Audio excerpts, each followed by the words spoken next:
1958 ഡൽഹിയിലെ മേയർ തെരഞ്ഞെടുപ്പിൽ communist party ജനസംഘവുമായി കൂട്ടുകൂടിയതിന്റെ ചരിത്രം നമ്മുടെ രേഖകളിലുണ്ട്. മാത്രമല്ല സർ, 1967 ഇന്നും ഇന്നലെയും തുടങ്ങിയ ബാന്ധവമല്ല ഇത്. 1967 സംയുക്ത വിധായക് എന്ന് പറഞ്ഞുകൊണ്ട് ഉത്തർപ്രദേശിൽ ചരൺ സിംഗിനെ മുഖ്യമന്ത്രിയാക്കിയതാരാണ്? നിങ്ങളും ജനസംഘവും കൂടി. മാത്രമല്ല, നിങ്ങൾ ജനസംഘവും, നിങ്ങൾ മന്ത്രി ഉണ്ടായിരുന്നു. നിങ്ങളുടെ മന്ത്രിയുടെ ക്യാബിനറ്റ് മിനിസ്റ്ററുടെ പേര് ജാർഖണ്ഡ് എന്ന് പറയുന്ന ക്യാബിനറ്റ് മിനിസ്റ്റർ ചരൺ സിംഗിന്റെ മന്ത്രിസഭയിൽ നിങ്ങൾ അന്നത്തെ ജനസംഘവുമായി കൂട്ടുകൂടിക്കൊണ്ട് നിങ്ങൾ മന്ത്രിസഭയുണ്ടാക്കി. നിങ്ങളുടെ ആവശ്യം എന്തായിരുന്നു? കോൺഗ്രസിനെ ഇല്ലാതെയാക്കുക.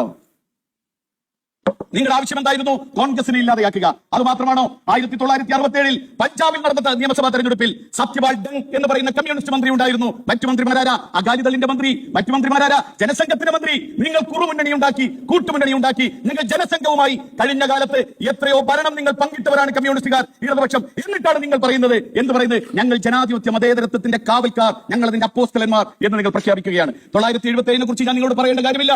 ഏത് ചെകുത്താനുമായി കൂട്ടുകൂടി കോൺഗ്രസിനെ പുറത്താക്കുമെന്ന് ആദ്യം പറഞ്ഞതാരാ? EMS നമ്പൂതിരിപ്പാടാണ്. നിങ്ങൾ കൂടിയില്ലേ? നിങ്ങൾ കൂടുക മാത്രമല്ല, ഞാനിപ്പോഴും ഓർക്കുകയാണ് സർ, ഞാൻ അന്ന് സ്കൂളിൽ പഠിക്കുന്ന ഒരു വിദ്യാർത്ഥിയാണ്. അന്ന് നിങ്ങൾ വിളിച്ചൊരു മുദ്രാവാക്യമുണ്ട്. കമ്മ്യൂണിസ്റ്റ് പാർട്ടിയുടെ നേതാവ് മുന്നിൽ നിൽക്കുന്നു, വലതുഭാഗത്ത് ജനസംഘത്തിന്റെ നേതാവ് നിൽക്കുന്നു. എന്നിട്ട് വിളിച്ച മുദ്രാവാക്യം എന്താണ്? അന്ന് വിളിച്ചത് ബഹുഗുണ പോയി, ഗുണവും പോയി, നന്ദിനി പോയി, നാറിപ്പോയി, കോൺഗ്രസ് ആകെ പാറിപ്പോയി, ജഗജീവൻ പോയി, ജീവൻ പോയി, നാട് ഭരിക്കാൻ മൊറാർജി ദേശായി, നാട് ഭരിക്കാൻ അടൽ ബിഹാരി, നാട് ഭരിക്കാൻ അഡ്വാനി എന്ന മുദ്രാവാക്യം വിളിച്ചു കൊടുത്ത കമ്മ്യൂണിസ്റ്റുകാർ നിങ്ങളാണോ?